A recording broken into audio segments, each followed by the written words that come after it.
Hello दोस्तों, मैं शुभम कुमार। एक संपूर्ण शिक्षा में आप लोगों का बहुत बहुत स्वागत है।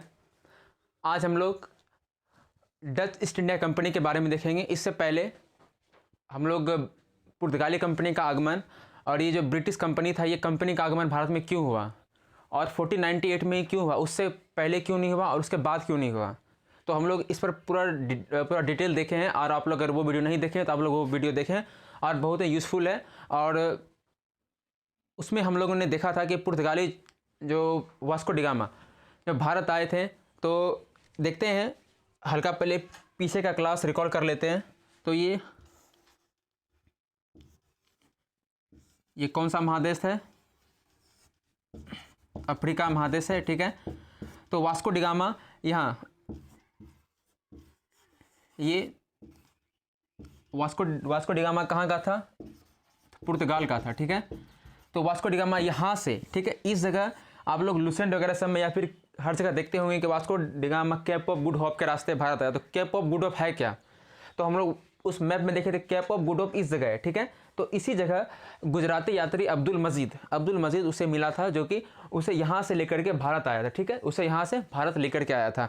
तो हम लोग उसमें बहुत अच्छे से और काफ़ी डीप में भी देखे थे, जो कि आपको बीपीएससी, बिहार दरोगा और बिहार पुलिस जो भी अन्य एग्जाम है उसके लिए हम लोग देखे थे। तो अब्दुल मजीद इसे भारत लेकर के आया था। और सबसे पहले पुर्तगाली वास्को डिगामा कहाँ पर आए थे? तो केरल के कालीकट बंदरगाह पर आए थे। और एक एग्ज़ाम में था क्या कि नगर कोझिकोड कहाँ है? दरोगा के एग्ज़ाम में था, प्रीवियस एग्जाम में नगर कोझिकोड कहाँ है? तो वो केरल में है। तो हम लोग ये सब देखे थे पूरा डिटेल। आप लोग वो वीडियो जरूर देखिए, बहुत ही यूज़फुल है, बहुत ज़्यादा डीप में वो भी वीडियो है और बहुत ही यूज़फुल रहेगा। चलिए अब आज हम लोग डच ईस्ट इंडिया कंपनी देखते हैं।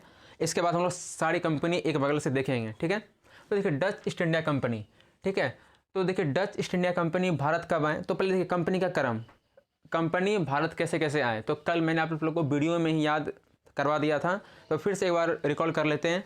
तो सबसे पहले कौन आया था? सबसे पहले पुर्तगीज़, फिर डच, फिर ब्रिटिश, फिर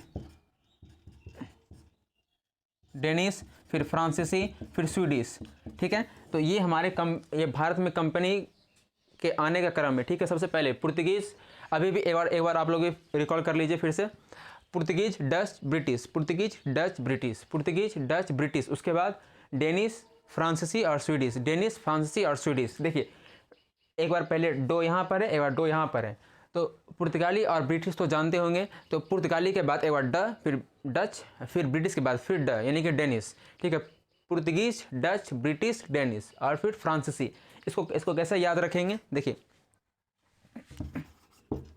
फ्रांसीसी कंपनी है, ठीक है। फ्रांसीसी से फ्रांस और सो से स्वीडिश, ठीक है। इस तरह से पुर्तगीज, डच, ब्रिटिश, डेनिश, फ्रांसीसी और स्वीडिश, ये कंपनी का क्रम है। अब देखिए, तो कल हम लोग ये पुर्तगीज़ का पूरा जितना भी क्वेश्चन बन सकता है, सारे क्वेश्चन को हम लोग देख लिए हैं और उससे एक भी क्वेश्चन बाहर नहीं जाएगा, ठीक है। तो वो लगभग आधा घंटा की वीडियो है, प्लेलिस्ट में वीडियो है, आप लोग वहाँ से देख सकते हैं और या फिर डिस्क्रिप्शन में आप लोग वहाँ से देख सकते हैं, ठीक है। तो ये पुर्तगीज हो गया। अब आज हम लोग डच देखेंगे। अब देखिए डच, पुर्तगीज के बाद भारत में डच आए, ठीक है। पुर्तगीज के बाद भारत में डच आए। अब देखिए इसका नाम क्या था? इसका नाम क्या था? यूनाइटेड, EIC का मतलब हो गया आपका ईस्ट इंडिया कंपनी, ठीक है। Portuguese East India Company of Netherland, East India Company of Netherland, ठीक है। United East India Company of Netherland. अब देखिए इसे ईस्ट इंडिया कंपनी क्यों कहा गया? क्यों कहा गया ईस्ट इंडिया कंपनी? ठीक है, आज हम लोग ईस्ट इंडिया कंपनी के बारे में देखते हैं।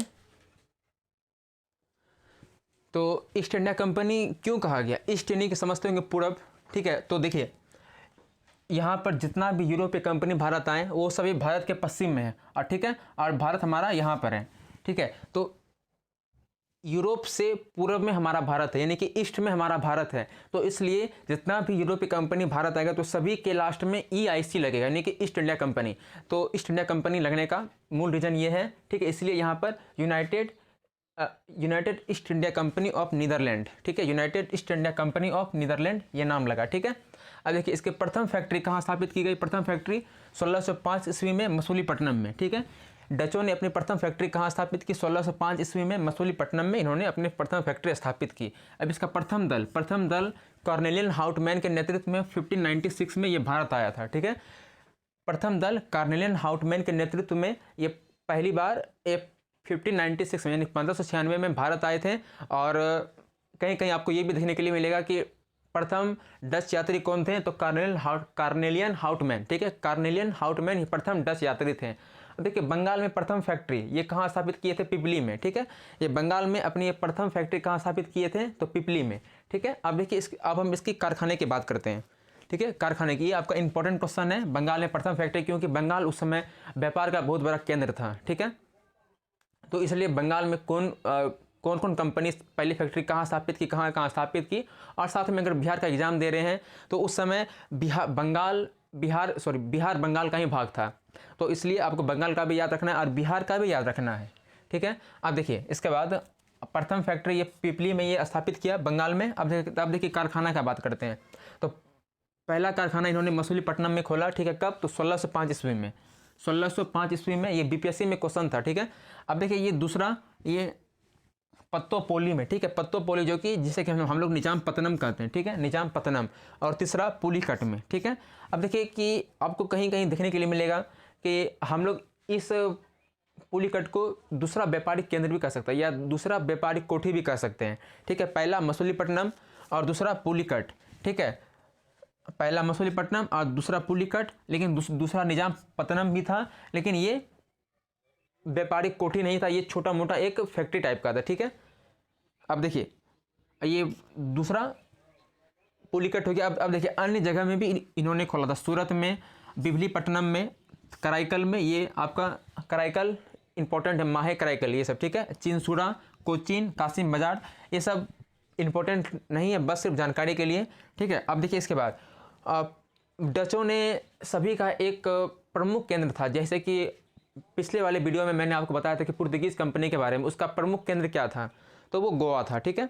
तो उसी तरह डच का कौन सा था प्रमुख केंद्र, तो डच के प्रमुख केंद्र के बारे में देखते हैं। तो डच का प्रमुख केंद्र वो पुलिकट था, ठीक है। डच का प्रमुख केंद्र, व्यापारिक केंद्र का अगर बात करें तो वो पुलिकट था, ठीक है। अब देखिए इन्होंने स्थापित फोर्ट की स्थापना किया, ठीक है। फोर्ट की स्थापना कहाँ किया, चिंसुरा में, ठीक है, चिंसुरा, उसका नाम था गुस्तावुस फोर्ट, ठीक है, गुस्तावुस फोर्ट। ये एग्जाम में, बिहार पुलिस के एग्जाम में पूछा गया था, ठीक है। ये गुस्तावुस फोर्ट ये 1653 में यानी कि 1653 ईस्वी में चिंसुरा में गुस्तावुस फोर्ट की स्थापना की थी। अब देखिए कोच्चि में फोर्ट विलियम की स्थापना की, ठीक है। इन्होंने कोच्चि में फोर्ट विलियम कॉलेज की फोर्ट विलियम की स्थापना की कोच्चि में, ठीक है। कोच्चि कहाँ है, ये केरल में है। और इन्होंने फोर्ट विलियम की स्थापना कोच्चि में कब की, तो 1663 में। एक बार इसे फिर से रिकॉल करते हैं। देखिए पुलिकट में इन्होंने व्यापारिक केंद्र इन्होंने स्थापित किया पुलिकट में। उसके बाद इन्होंने फोर्ट की जो स्थापना की कहाँ में, चिंसोरा यानी गुस्तावुस फोर्ट में 1653 में, ठीक है। इसे उतना याद नहीं रखना है, लेकिन इन्हें याद रखना है कोच्चि यानी फोर्ट कोच्चि में इन्होंने फोर्ट विलियम की स्थापना की कब, तो 1663 ईस्वी में। अब देखिए डचों ने पहली बार औद्योगिक वेतन भोगी रखे, ठीक है। इन्होंने पहली बार औद्योगिक वेतन भोगी रखे। औद्योगिक वेतन भोगी क्या हुआ कि उसको सैलरी देने का काम, ठीक है, सैलरी देने का काम डचों के द्वारा स्टार्ट किया गया सबसे पहले। अब इन्होंने स्वर्ण सिक्का ढाला, ठीक है। स्वर्ण सिक्का को किस नाम से जानते हैं, स्वर्ण सिक्का को पैगोडा के नाम से जानते हैं, ठीक है। स्वर्ण सिक्का को पैगोडा के नाम से जानते हैं। और इन्होंने पहली बार स्वर्ण सिक्का ढाला, ठीक है। अब देखिए अब डचों का सबसे महत्वपूर्ण उसका सबसे ज़्यादा फोकस था मसाला पे, ठीक है। तो इन्होंने डचों ने मसाला द्वीप को किससे जीता, तो पुर्तगाली से जीता, ठीक है। मसाला द्वीप किसे कहते हैं, मसाला द्वीप किसे कहते हैं, तो ये इंडोनेशिया को कहते हैं, ठीक है। इंडोनेशिया को मसाला द्वीप कहते हैं, ठीक है। और इन्हें ये पुर्तगाली से जीता था, ठीक है, पुर्तगाली से जीता था। अब देखिए डचों ने मलक्का तथा सीलोन पर डचों ने मलक्का तथा सीलोन को श्रीलंका से जीता। मलक्का जल संधि आप लोग समझते ही होंगे, जो कि प्रशांत महासागर और हिंद महासागर के बीच है, ठीक है। और ये आप लोग को कमेंट सेक्शन में मैं बताना है कि मलक्का जल संधि किन दो द्वीप या किन दो देश को अलग करती है, ठीक है। अब देखिए और अभी वर्तमान में मलक्का जल संधि पर किसका अधिकार है, ये भी आप लोग को कमेंट सेक्शन में जवाब देना है। अब देखिए मलक्का तथा सीलोन इन्होंने श्रीलंका से जीता। अब देखिए डचों ने जकार्ता को जीतकर एक नगर विटविया की स्थापना की, ठीक है। डचों ने जकार्ता यानी कि इंडोनेशिया की राजधानी जकार्ता है, और जो कि अब वर्तमान में समुद्र का जलस्तर बढ़ने के कारण इन्हें ये कुछ समय में ये डूब जाएगा, इसलिए इंडोनेशिया ने अपनी राजधानी चेंज कर दी है, ठीक है। तो हम लोग कहाँ तक बात किए थे, सिलोन तक, ठीक है। श्रीलंका से जीता। अब इसके बाद इन्होंने जकार्ता को जीतकर, अभी जकार्ता के बारे में मैंने आपको बताया कि जकार्ता को जीतकर एक नगर वेटविया की स्थापना की। अब इन्होंने मुगल शासक जो थे, मुगल शासक औरंगजेब ने ये 3.5% वार्षिक चुंगी, ठीक है, चुंगी समझते होंगे टैक्स, ठीक है, 3.5% ये चुंगी कर बीबीओ यानी कि बिहार, बंगाल, ये देखिए आपका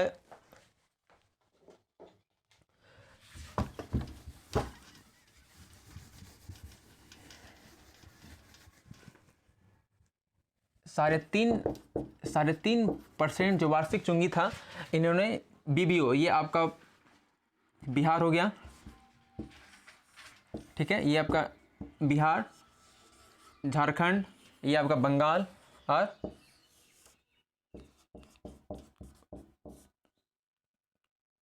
उड़ीसा, झारखंड, बिहार, बंगाल, तो इसी को ही हम लोग बीबीओ, बिहार, बंगाल,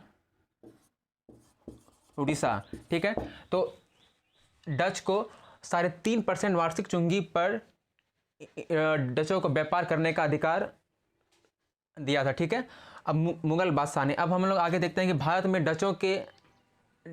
डचों के आने से सूती वस्त्र उद्योग का विकास हुआ, ठीक है। सूती वस्त्र उद्योग का सबसे अधिक विकास हुआ, डच जब भारत आए तो सूती वस्त्र उद्योग का बहुत ज़्यादा विकास हुआ। उसके बाद और भारत इसके सूती वस्त्र उद्योग का जो विकास हुआ, फिर उसके बाद भारतीय वस्त्र का फिर निर्यात किया जाने लगा, और निर्यात किए जाने के लिए और इस वस्तु को भी बनाने का श्रेय डच को प्राप्त हुआ, ठीक है। अब देखते हैं कि डच का जो पतन हुआ, तो डच का पतन कैसे हुआ, जैसे कि पुर्तगीज का पतन हुआ था कि भारतीय महिलाओं से शादी, फिर भारतीय महिलाओं का धर्मांतरण, तो इस तरह से डच का क्या हुआ, डच का यहाँ से भारत में डच का पतन कैसे हुआ।